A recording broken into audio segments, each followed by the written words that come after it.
जटिया बाबा पार करेगा चलो रे भाई, दाढ़िया बाबा पार करेगा चलो रे भाई, जटिया बाबा पार करेगा चलो रे भाई,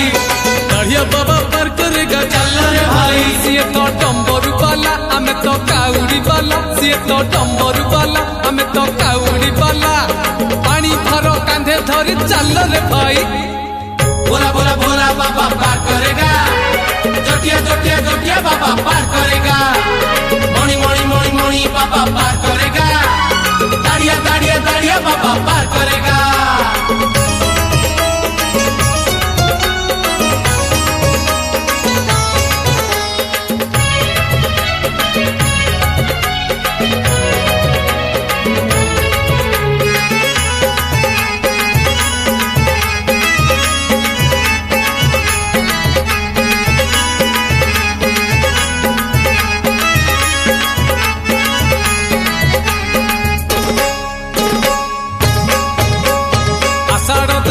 चाली श्रावण आसी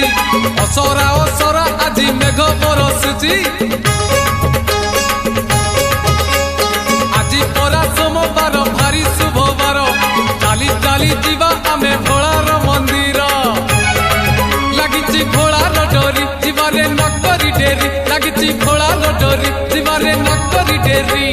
बड़ बड़िया घाट रे पुड़ पकेई